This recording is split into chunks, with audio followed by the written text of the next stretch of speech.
বলতে চাই 1972 সালে শুরুর দিকের একটি গল্প। দিনটি ছিল শনিবার, বৃষ্টি স্নাত একদিন। সেই বৃষ্টিকে উপেক্ষা করেই শত শত প্রবাসী বাঙালি ছুটে চলেছে সেন্ট্রাল লন্ডনের দিকে।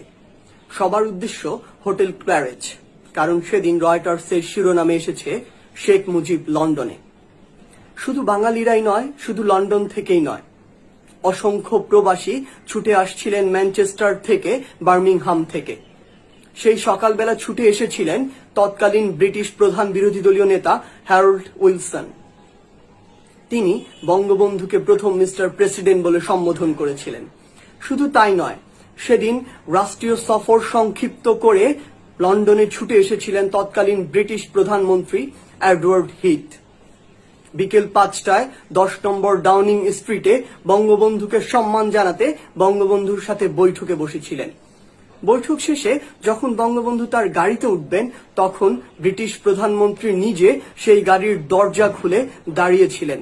যতক্ষণ না বঙ্গবন্ধু গাড়িতে উঠছিলেন ততক্ষণ পর্যন্ত। এই ঘটনার পর পুরো পৃথিবীতে শোরগোল পড়ে গিয়েছিল।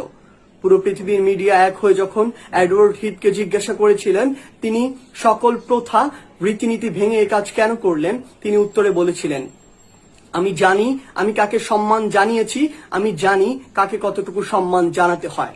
তিনি কোনো সাধারণ মানুষ নন, তিনি একটি জাতিকে মুক্তিদাতা, এক মহান বীর।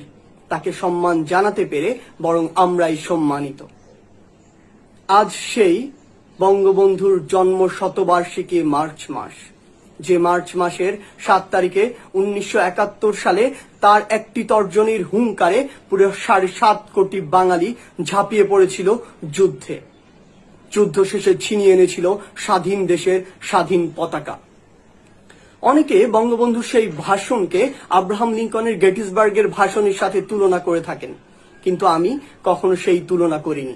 কারণ যে ভাষণ স্বাধীনতার 50 বছর পরেও যে ভাষণের প্রতিটি শব্দ আমাকে শিহরিত করে তোলে, সে ভাষণ পৃথিবীর অন্য কোনো ভাষণের সাথে তুলনাযোগ্য হতে পারে না। তাই তো আহমদ ছফা যথার্থই বলেছিলেন।